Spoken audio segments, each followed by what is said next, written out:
Hello, everyone, and welcome to Discovery Garden's June 2018 webinar. My name is Adam Smith. Most of you know me. I am the Business Development Manager here at Discovery Garden.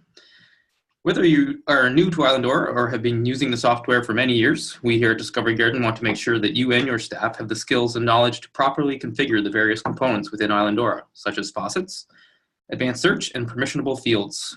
A properly configured site will ensure optimal performance and an enhanced user experience, which is the goal for everyone. Discovery Garden developer Dan Aiken joins us again today to lead us through the discussion. So welcome, Dan. The webinar will be recorded as always, and I'll be sending out a link to the entire thing after the call, as well as various other pieces of information. But with that, let's get right into it. I'll ask Dan to take control of the screen, and he can begin his demonstration.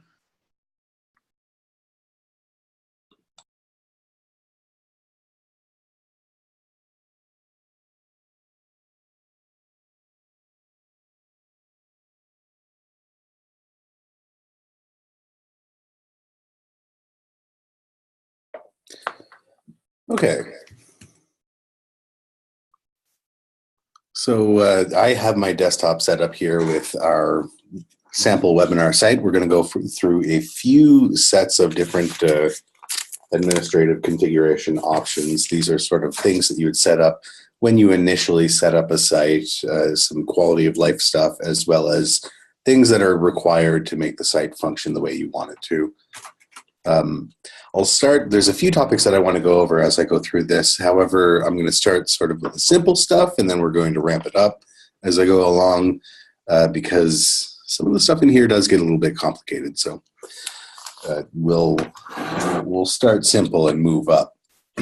Most, if not all, of the Islandora configuration options when you're logged in as an administrator are available up on the Islandora section of the administrative toolbar. If you click on that, I also have a fancy little module enabled that allows me to see them as a drop-down menu, but on any site you can just click on it up there and it'll bring you to this screen, which shows you the primary configuration options, which there are several of. So the first things I'm going to go through here are some of the stuff that you initially set up when you start using the site, and ideally are set up before the site is up and running. These include parts of the solution pack configuration, as well as a couple of little things and individual tools that are used by the site.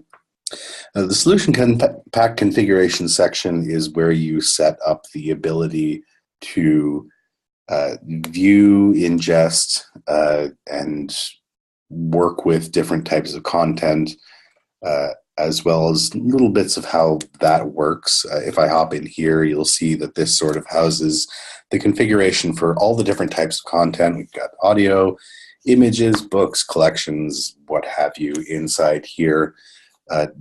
Typically, there's a couple of things that you want to set up in here initially before the site is up and running, just so that you have consistency of data on your site. You don't want to really be making changes in here after the fact, because changes in here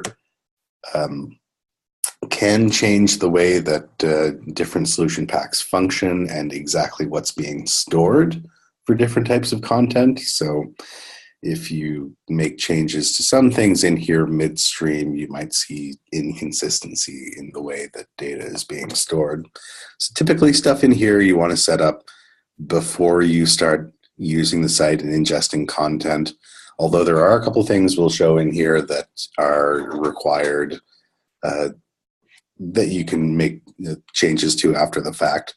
A good example of the sort of stuff that's configured in the individual solution pack configuration sections is in the book solution pack. We have a bunch of different stuff in here, including up at the top we have this series of checkboxes which allow you to change exactly what types of files are generated when you attempt to ingest a page or ingest a book.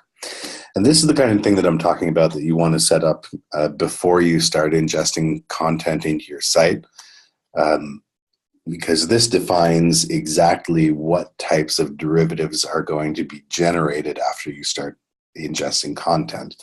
You can see up here there are 3 different types of derivatives that are optionally generated when you create a book, create pages inside those books, including a PDF copy that people can view, as well as the image copies, which typically you want to leave that checked because that's what actually allows people to view the book as they're browsing through the site. And then lastly, these OCR, optical character recognition data streams, which are the ones where we attempt to pull text out of the book's pages and display that natively so you can have it searchable or have it there for display without actually having to go inside the book.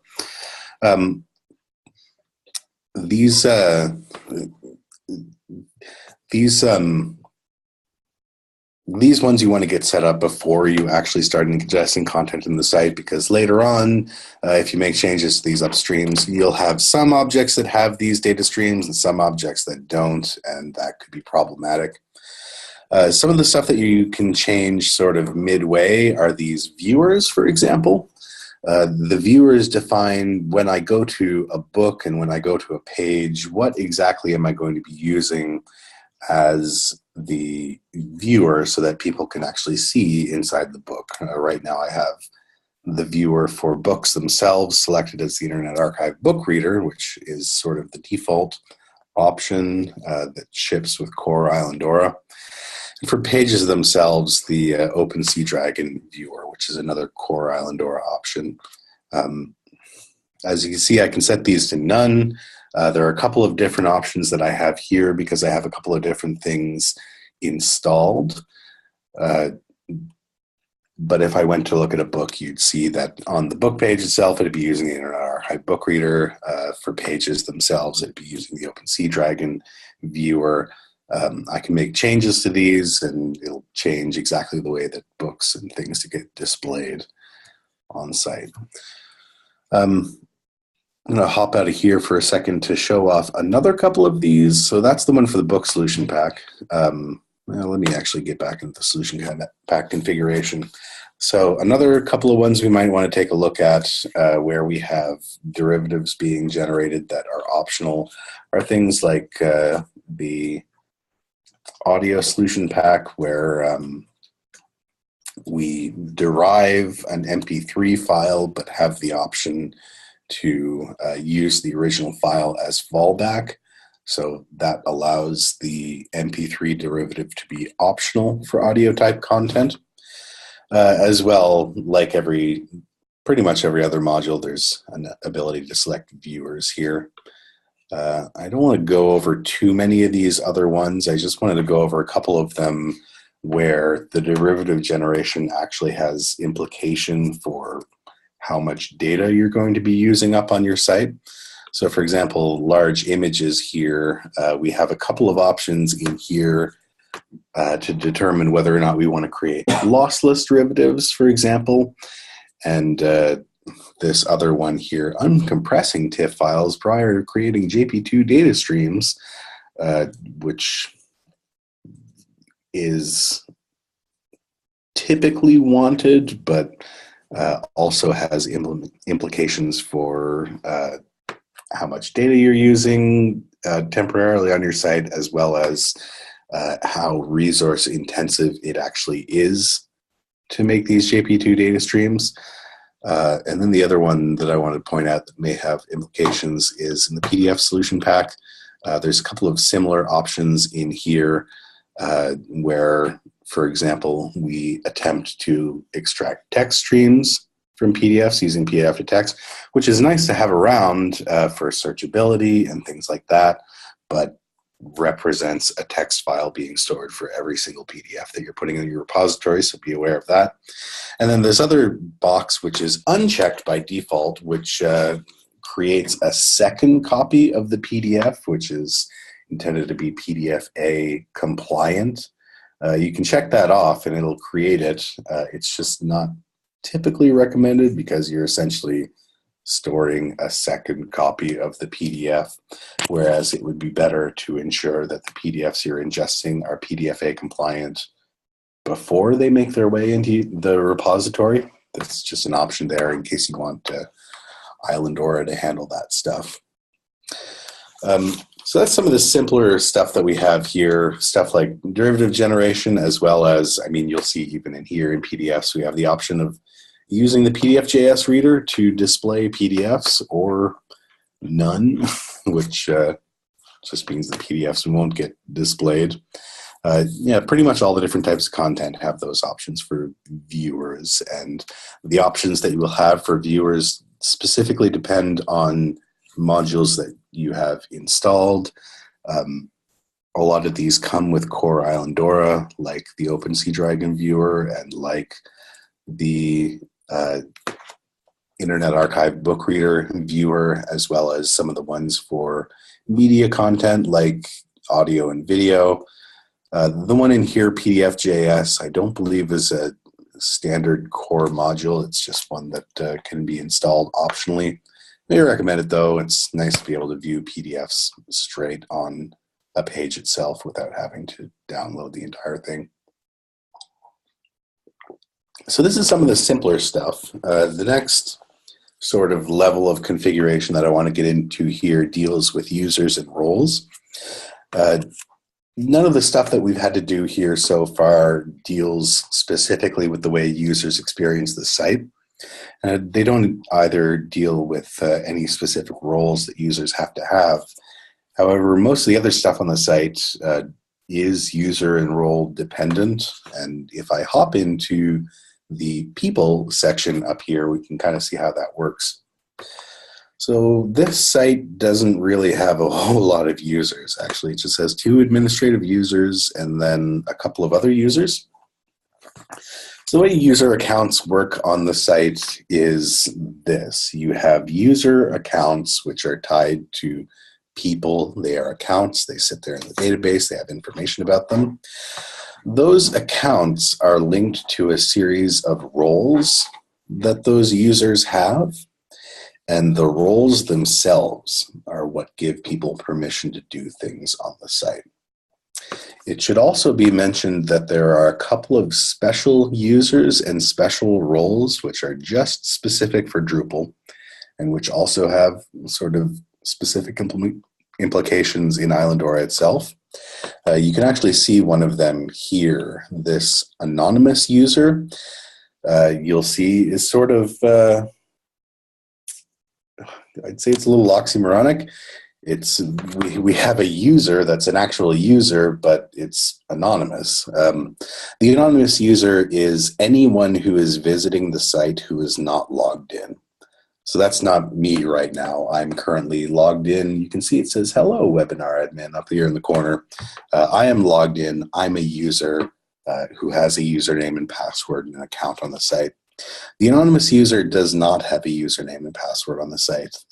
Anybody who logs in, or anybody who goes to the site that doesn't log in, is anonymous. They have the anonymous user and they have the anonymous role. If I go over here to my list of permissions, I get a gigantic list of permissions of everything that people are allowed to do on this website.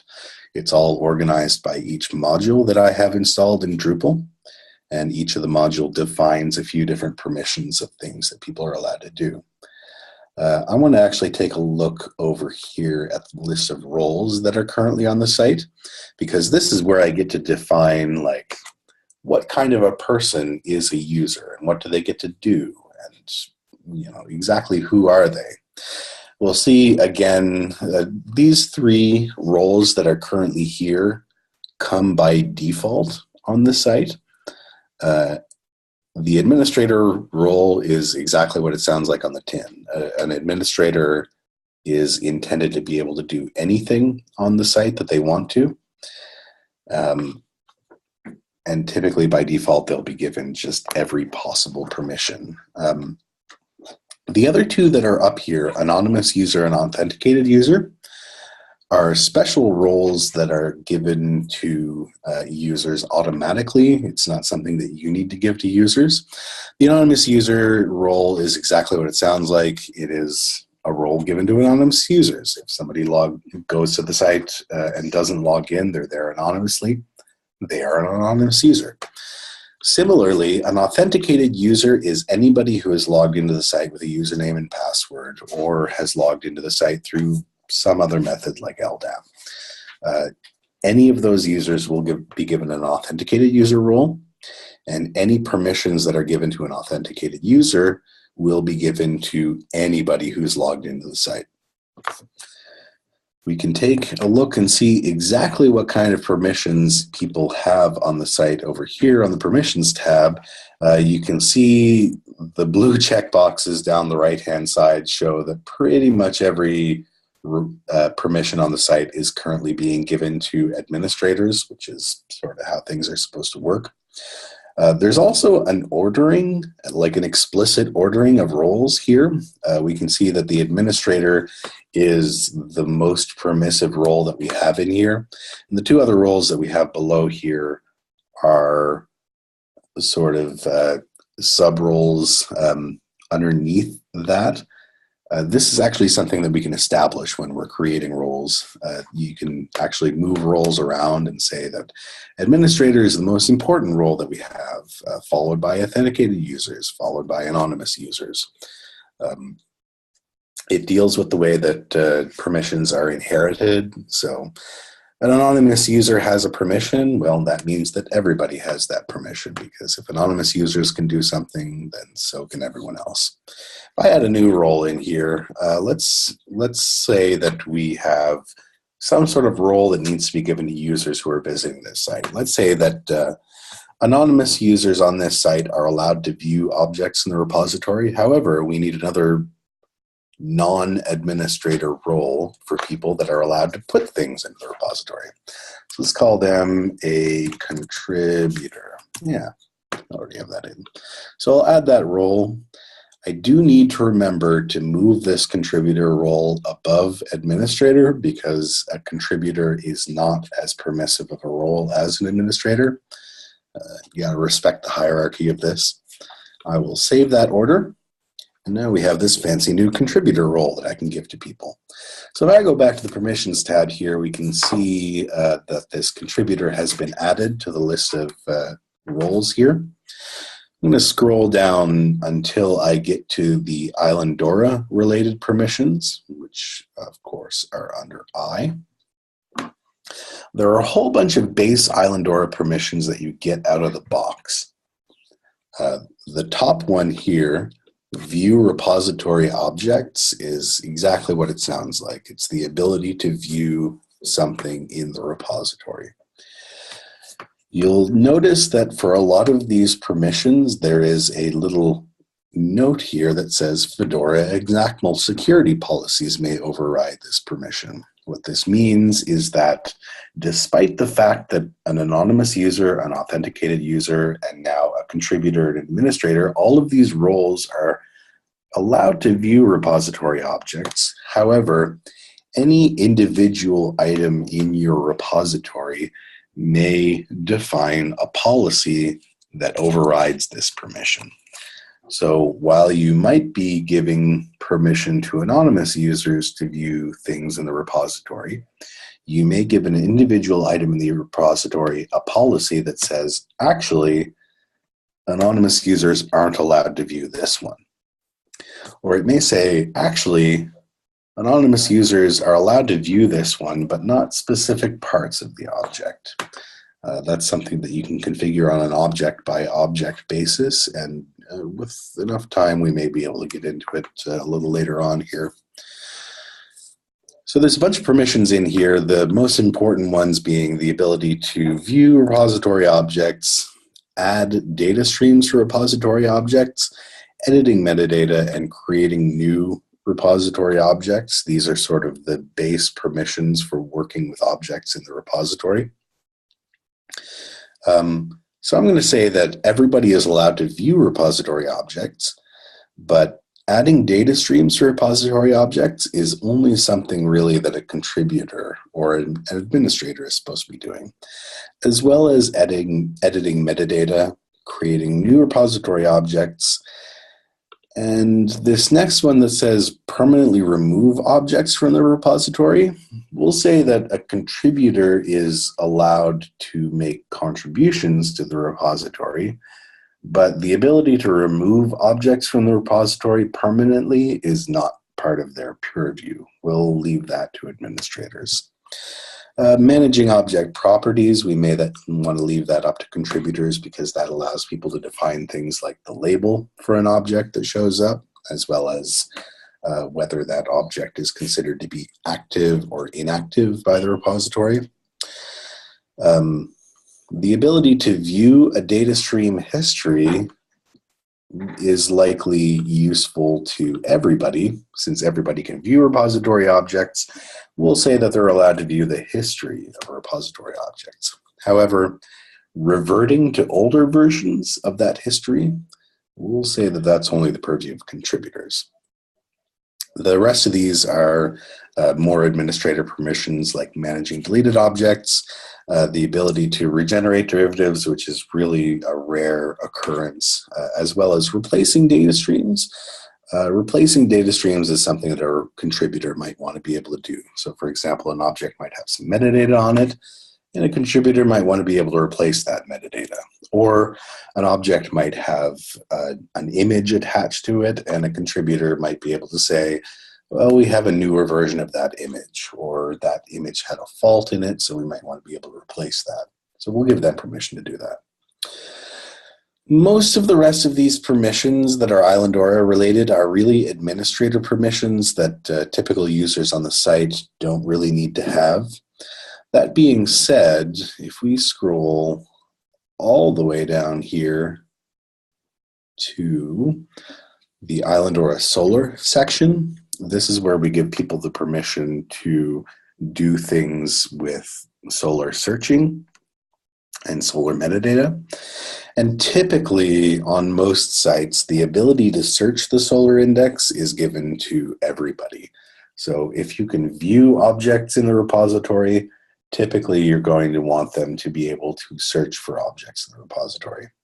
That being said, the ability to administer solar, which we'll get into in a bit here, is more of an administrator type piece of functionality, and you typically don't want to give that to everybody. So this all being what it is, I am going to go down and save these permissions. The changes have been saved. Now if I go back to my list of users, I can add a new user that has this new contributor role. There's an add user button here. We'll give them a username of contributor, which I already have pre-filled. We'll give them an email address to test@example.com. Sure. We'll give them a password.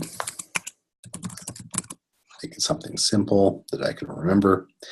And the important part here is that I give them this role of contributor. You'll see that they are automatically given the role of authenticated user. That is, like we said, because an authenticated user is anybody who's logged in. So as soon as this person logs in, they'll be an authenticated user. However, they'll also be a contributor. And all the permissions that are given to authenticated users, as well as all the permissions that are, given to contributors, will be merged together to create one big list of permissions that this particular contributor user has. We'll click on Create New Account. Don't bother saving that. So now we have a new user in this site. I go back to my list of users. We can see we have somebody who's named contributor. And they also happen to have the role called contributor. They have never logged in.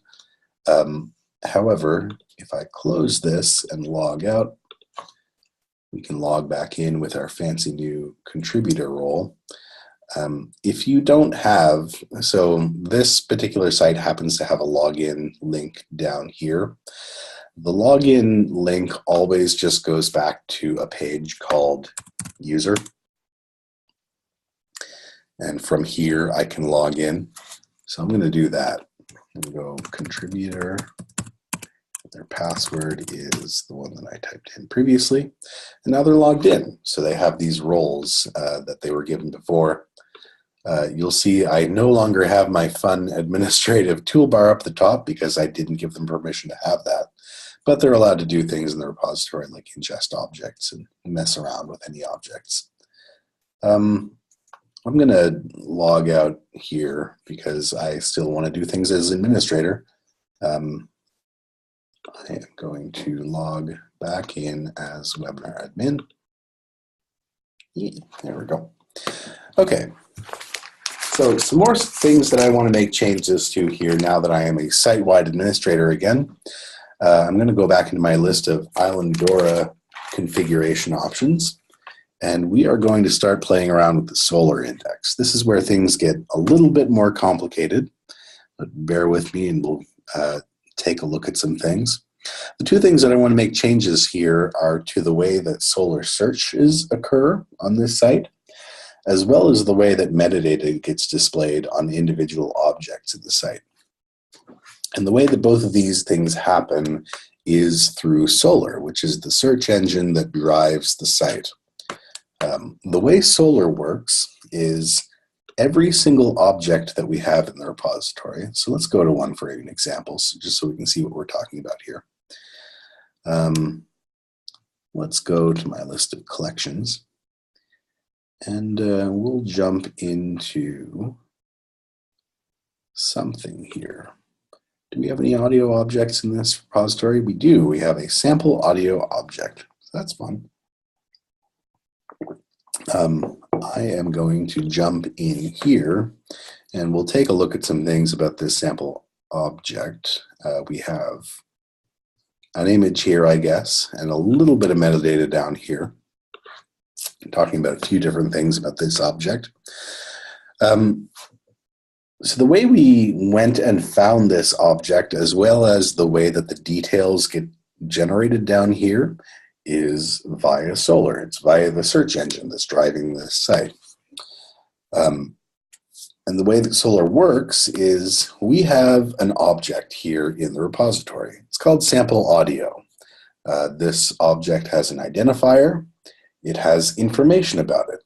So what we do is anytime you ingest an object or make any changes to objects in the repository, we scoop up as much information as possible from that object and turn it into a document. And that document is something that Solar understands. We give that document to Solar, including all the metadata associated with it. Solar takes it in, and now they have a representative, searchable version of this sample audio object or whatever else you might have. We can take portions of that document and search for them using Solar, or we can take portions of that document, take them out, and display them. And that's kind of what we're doing down here. So portions of the document we were able to use for searching so that we could find this object. And then once we got here, we took out other parts of the document and displayed them down here so you can have a little bit of information about this object. This is how both the searching and the metadata display work.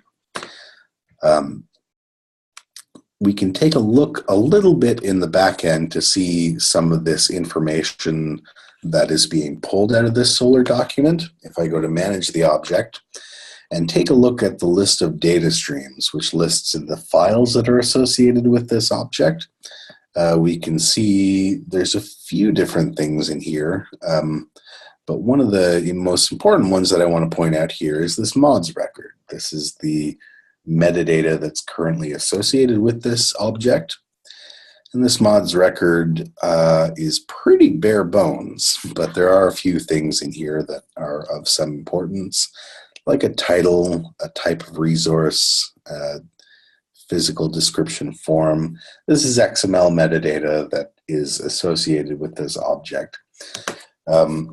And what we do when we take this and store it in Solar is we extract all these little bits out of the metadata here, turn them into a field name that Solar can use, take the data inside this XML here and associate it with that field.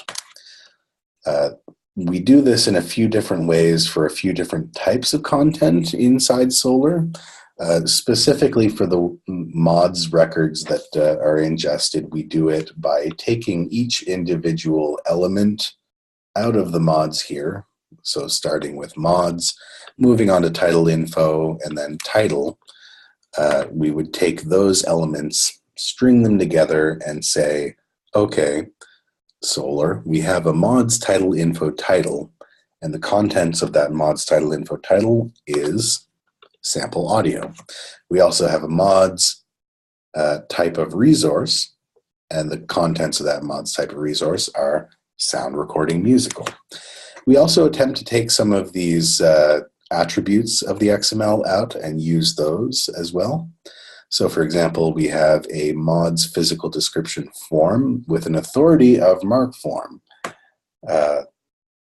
We can differentiate between, say, if we had other mods physical description forms, we can differentiate between them by differentiating them on authority or differentiating them on type. So we pull out different pieces of information and allow you to sort of drill down to very specific content inside your objects by saying that it specifically has this authority, or it specifically has this type, or it specifically has some other attribute that might be important to you. We do this in special ways. For example, when we have stuff like the mod's name, we pull out the role and the role term so that you can say, okay, well, this is specifically a name of a person who has this special role. So this person was a contributor, this person was a photographer, this person was a publisher or an editor. We pull that role out and build Solar field names using that. If I go back, let's go and take a look at the actual Islandora Solar configuration here, which is under Islandora in the Solar index setting. The way that search results are handled is over here in the Solar settings tab. This is a big old section that defines exactly how metadata is displayed, as well in search results, as well as how those searches function and exactly what you see when you get to the end of those search results. We can see up in the top section here where it says display profiles, this defines exactly how things are being displayed when you run searches. Right now, everything is checked off, which makes sense, I guess, for a demo site. The default selected one is list display, and we can see this when we're making searches on the site. So if I'm just going to search for nothing, let's see what it brings me back. So we got a whole bunch of different stuff in here that comes back, a ton of stuff, which is just sort of what you expect when you make a search for everything. These things have titles and descriptions in them that are being displayed. We have a bunch of different pages, which is also sort of expected. We also have a created date filter over here, as well as a section here which allows us to do advanced searching on, I guess it's just title that's in there. These are the things that we can make changes to. You can also see that by default it's sorted in a list display like this. However, there's a bunch of other displays that we could choose here, such as a grid display here. As well, there's options to display it in a table. There's options to download it as a CSV or show it as an RSS feed. These are all things that are configurable here in the Solar settings. You can see that because everything's checked off here, that's exactly what we're showing. By default, we display everything as a list, but you can see we had all options as well to display things in a grid, which we clicked on. A table, which we didn't click on, and then there's some secondary display profiles like CSV and RSS. You'll see we also had the option to click on those, which we didn't. We have those options just because all of these things are checked off. And it displays as a list by default because that's what we have selected as default. So how do we change the way that display results work? Well, that's down here. There's a set of field sets here on a series of vertical tabs, which allow us to change a whole bunch of different things about the way that search results work. The default display settings tab is where we change exactly what shows up in these search results. So that's why we're seeing a title and a description, because most things have a title and a description. The sort settings allow us to change the way that search results are being sorted. The facet settings are what we were looking at there with the created date, where we allow people to filter down exactly their set of search results based on a series of facets.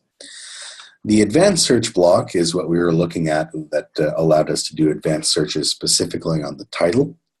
There's a couple of other sets of configuration in here that do a couple of different things. These typically shouldn't be touched. They're typically one-time set when the site is set up, and for the most part, they are perfectly fine as they are and probably shouldn't be touched. The only important one that you might want to make changes to here is in the query defaults, where you're allowed to filter out specific namespaces from your search results. You may want to do this if you have specific namespaces that are on your objects that are not intended to be displayed in search results. Other than that, most of this stuff is sort of fine to leave as is. You may want to define a sort of some sort for your search results so that they show up in a specific order. Other than that, yeah, the typical ones that you'll want to touch are these top 4 sets of tabs here that define exactly how your search results work. The first one here, where we have default display settings, this is where you define what shows up here. So in our set of search results, I'll go back to the list displays just so we can see. We have all these titles and descriptions, and the titles and descriptions are what we configure here in our, I'll just quickly go back to our set of solar settings here. We have a title here and a description here. You'll see we also have fields currently configured for subtitle, proceedings date, session, and speaker. These haven't been showing up on those objects because none of those objects have that metadata currently. However, if they did, those fields would show up. We have this fancy box checked off here that says limit results to fields listed above. All that means is that if you check that off and a particular object doesn't have a proceedings date or doesn't have a session or a speaker or whatever, it just won't show up. We also get to limit the number of results per page. So currently it's set to 20. We could increase that or decrease that so more things show up in search results. Advanced results per page is sort of the same thing, except you get to increase or decrease the number of results per page. The search navigation block is not typically something that you'd enable for production sites, but can be useful on a staging site or a test site if you're trying to figure out exactly how your searches are working. The rest of this stuff is probably fine to leave as is. Now, what if I wanted to add a new thing to this list? Now, this is where the way that solar fields are built comes in importance. If you remember from before, when we were working with mods metadata, we were building these fields in a particular way. And specifically, we were building those fields by starting with the mods element itself and moving through the rest of the metadata using each sub-element, as well as using some of the information from the attributes of those elements.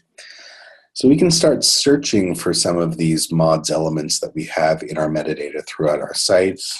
It's going to autocomplete if I start typing in things. If I type in mods, it's going to come back with altogether too much results for me to do anything with.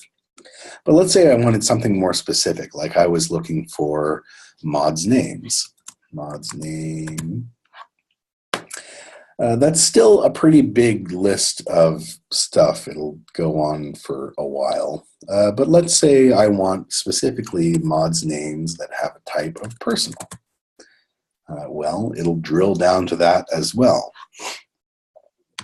It's still a little bit too much. So let's say that I want mods names personal that have a specific role. We'll say, well, there's a bunch of roles listed in here. Architects, whatnot. Well, let's say that we don't want any particular role in here. So I can just move on to name part, which is the next part of the mods element. So we're skipping by that. We're skipping by the type, we're skipping by the authority, and just moving on to the next part. The name part is, of course, where we actually store the information about that element. And you can see it's broken down here into a bunch of different parts, family, given, or we just have the actual element name itself. So let's say I want to add a Solr field to my search results, which has the name part of mods names. You'll also see, and this is kind of why I want to get into this a little bit, you'll also see at the end here where we just have the name part itself, as well as given and as well as family. We only really have 3 different fields here. However, each of those 3 fields is broken up into 6 different parts. So why is it broken up into 6 different parts? Well, each of these different field types represents a different piece of functionality that you can use with Islandora, with Solr itself. And each of these pieces of functionality has its own importance. So we have these different suffixes that you can see on the end, and as well there's a little thing over on the right hand side that tries to give you a description of exactly what those different types of fields with those different suffixes do. We have text fields, we have string fields, we have something called mapped lower text, and we have something called more sortable string. Well, what are these and when do you use them? Well, when we store things in Solr, we store a couple of different versions of each field, and each of those versions are used for different things. We have string versions of the fields, which are used when you want to display something. So this is a case of something where you want to display something. These are display fields that are showing up in search results.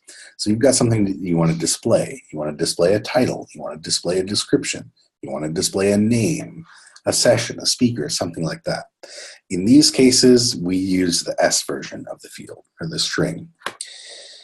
In cases where you're doing searches, we have versions of the fields that are broken apart. They have things like pluralization removed, they have conjugation removed. We get the base field name without any of that other stuff. That way, if somebody searches, for example, if they search for book, it'll give them book or books, you know, the pluralization of it, as well as if they search for a verb like walk, it'll give them anything with walk or walking or walked or things like that. That's what this text version of the field does. So each of them have their own importance. We have a string version for display. We have a text version for searching. And then we have this SS, the sortable string for, if you want to sort things. Up here we have 3 other versions of the field. The MS and the MT ones are the ones that I want to point out. Some things that you have inside Solr and inside your metadata are multi-valued. So for example, if you're storing information about names in your metadata, well, There might be multiple names. There might be one name. There might be 7 names. Who knows? So you want to be aware of things like that. So for example, your title, you probably only have one title. Your names, you probably have several. Your genre, you probably only have one of those. But topics and subjects, you probably have several of those. If you're using a multi-valued field like that, you probably want the M version of it. As well, when you're doing searches, just to be safe, typically use the MT version of the field because that'll make sure that even if you have multiple values for things that you would expect to have one value for, it'll still manage to catch all the different versions of it. So for these mods name, personal name part, I'm going to use the MS version because that's the multi-valued string field. It's good for display, and it's going to pick up all the different names that I have in here. I'm going to add that, and I'm actually going to save this quickly because I know that if I don't save it, I will forget to save it. So now we have a mod's name at the bottom here. It's not really going to show up well in search results displays. And to fix that, I'm going to have to do a little bit of configuration in here. We need it to have a label because if it doesn't have a label, then it's just going to display as the field name, and I really don't want that. So we'll put that as name. That's the label, that's the field that we're pulling it from. We have a couple of other options of things that we can do in here. One of them, it says linking. So we can do a couple of different things with search results that link back to other parts of the repository. We can have it as none, which is probably what I'm going to set it to. However, there are options to link this field to the object's page, which is nice. It just allows you to have a convenient link that takes you to an object search result page, as well as this one, which says link the value to a Solr search result, which allows you to take something in your set of search results. So for example, if you had mod subjects or topics or things like that, and those were showing up in the search results, and you might want to have the ability for people to link back to other sets of search results that contain that same topic or that same subject, or maybe a genre, maybe something like that, then you have this option here to allow you to take a set of search results and move that into another set of search results. I'm going to set it to none because I'm not even sure if that would work for names in this repository. Highlighting is a checkbox that we have listed down here. This is useful for sort of larger fields, especially fields where you typically expect people to be searching. This gives you search highlighting. So if you search for a particular term, then in the search results, that term will be highlighted in the results. Down here, there is truncation that you can do. So if you expect to have contents of a very, very large field, something like a description, or maybe even want to display the text content of something in search results, you may want to do something like highlighting a part of the text search results and then ensuring that the length of the field is being truncated so that you're not displaying the entire description or the entire text content in your search results. You're only displaying a small window of it that's important. Last thing we have down here is permissions, which you can set up specifically for different fields. So you can say, okay, I want people who view the repository to be able to see these particular fields, but maybe this particular field is only available to anybody who has the contributor or the administrator role. So only they'll be able to see the results. Let me apply that and then save this configuration. And then when we look at our results here, if any of these have names, so this had a name of Sims Ronald D. Some of these, I guess, have names of unknown. That's just something that's set up on things in this repository, but some of these things do have names. So they are now showing up in my set of search results. I didn't link back to anything. I didn't truncate it or anything like that. These are just names that are showing up in the mods metadata that are displaying now on my search results. I don't want to dive too deeply into the rest of this Solar index because I do want to quickly get down to the metadata display, which is important as well. However, just be aware that there are a couple of other types of fields here that we can see. In the sort settings, we have the label set up as the SS version, which is the sortable version of that field. However, we have a couple of other ones down here that end in DT, which are date types. Date types have their own special functionality inside Solar. When we sort on things, we sort them as dates because Solar understands that newer dates come before older dates. If you sort it backwards, then older dates come before newer dates. That's something that Solar is able to understand. So if you're sorting on dates, make sure to use that type of field if you can at all possibly do that. It is the same thing with faceting. With faceting, we want to use the string version of a field because you want to facet on the entire contents of the field. So faceting is not for those text versions. Advanced search will use those text versions. Faceting will not.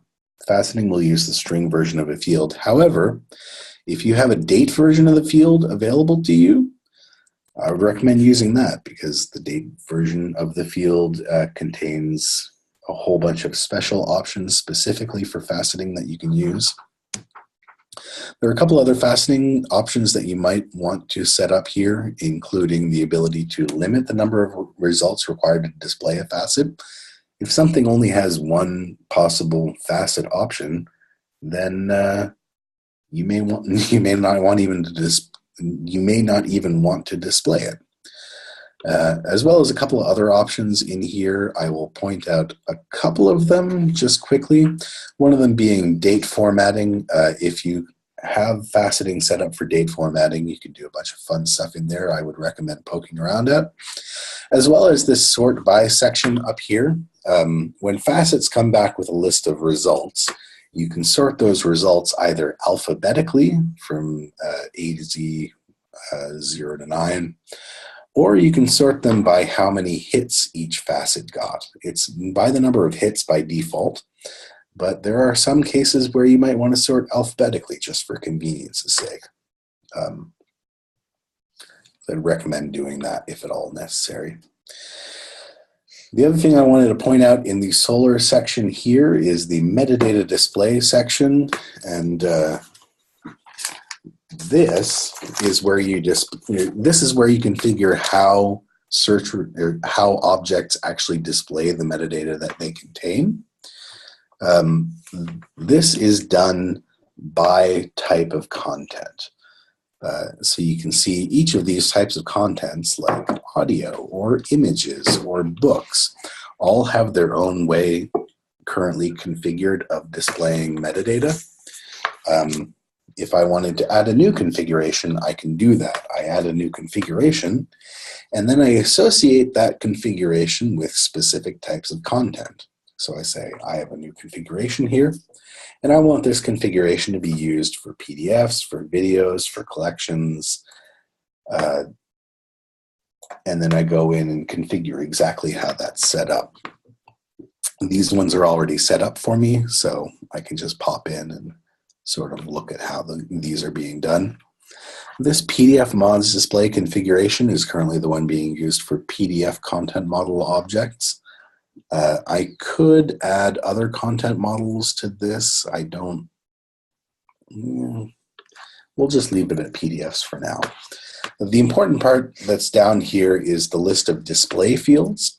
This functions exactly the same as the list of display fields for search results. I'm taking a number of fields that I have in my metadata. I am applying a label of some sort to them, and I might be modifying the way that they're displayed, but for the most part, it functions exactly as how you'd think. So for example, this mod's title info title has been given a label of title. This is something that we can edit. So that's where the display label was listed there. Similarly to the way you can do it in search results, you can add a link back to values for this field. So same type of deal. If you have a list of subjects, topics, something like that that you might want to link people back to, or maybe even a collection that this belongs to, or a type of content, pretty much anything you want. If you think that people would want to be linked back to that, that's where it's done. I don't have time to get into the URI PID replacement. However, be aware that the two other options that are here, truncation and permissions, are there for you if you need them. You can enable permissions and lock down specific fields in the metadata display to specific users. So with all of these things together, if I go into my list of collections, I believe there's a PDF collection in here somewhere. Yes, there is. And likely there is a PDF kicking around in here. Well, likely there's a few of them. That's fun. So we can see, I guess there's not too much metadata associated with this one. However, that title that we had set up is pulling metadata from the mod's title info title as it's being stored in Solr, and it's displaying it here for us. I think given that there's 5 minutes to the hour, time would probably be best spent. I know there's a bunch of questions being asked in the chat. Yeah, so thank you very much, Dan. That's great. There have been various people asking questions along the way, so what I'd like to do now is I'll read them out and have you address them. So Ben is asking, what is the most popular book viewer and what are the pros and cons of the different options? The most popular book viewer, absolutely out of the box, tends to be the Internet Archive book reader, just because it is a very full-featured book reader. I'll actually, since we're talking about this, why don't I head into the book solution pack configuration. You can see down here, so I have none, which is not that popular. And then there's 3 of them below here, the Internet Archive book reader, the paged content TEI Open Sea Dragon viewer, and the PDF.js reader. The Internet Archive book reader tends to be the most popular just because it's the most featureful. It's the one that allows for text highlighting inside search results inside the viewer itself. It allows for searching inside the viewer itself. It allows for different methods of display. It's the best one that supports different types of page orientation, such as left to right, or right to left, or up and down, or what have you. That being said, with all of those features comes with anything that has a lot of features comes a dip in usability. It's not as user-friendly as the other options out of the box. The PDF.js reader is only really useful if you're creating PDFs for all of your books. If that's the case, then you have a PDF reader, and you can take the PDF copy of the book and display it to people right in the browser. With the caveat that it doesn't, like when you land on a book page from a set of search results, it won't do highlighting inside the PDF.js reader. That's the only real thing that it's missing. Then the page content TEI Open Sea Dragon viewer is specifically for repositories that are using the book viewer as a way to store TEI information about books. The page content TEI Open Sea Dragon viewer shows side-by-side panes, one side showing an Open Sea Dragon view of an individual page, and then the other side showing the rendered TEI version of that page. So again, it's only really useful if you're storing TEI content with your books. It can be used to sort of have that side-by-side display. Other than that, it's not really that useful as a book reader. All right, Max is asking as well, what theme is being used to create the nice search results options bar with icons? That, I believe, is actually being provided by a module.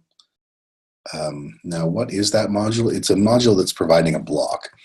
So if I go into my structure and my list of blocks here, in my content. Do I have it here? Possibly around here somewhere. I honestly, it's a good question. We might have to ask Morgan about that, because he's the one that knows what it is. It's a block kicking around here somewhere. Yeah, so Morgan's our in-house theming developer, so I'll ask Morgan and get back to you, Max. All right, Gretchen is asking, how did your name example display last name, first name? Is it due to selecting the specific mod's name part you chose? Mine's displaying in name direct order. Well, as a matter of fact, it's due to the way that we compile our Solar fields together and store them in Solar itself. So that ordering of name happens before things ever get to the Islandora side. Essentially, we have our Solar configurations are a series of XML transforms that take metadata that's inside Islandora and shuffles it around and then puts it into Solar itself. So when we do that, we send off the name, like we take the given name and the family name, and we take those and concatenate them together in that order before we send it off to Solar. So that's specifically something, like the recommended way to do that would be to do it at the time that you send it to Solar using your Solar configurations itself.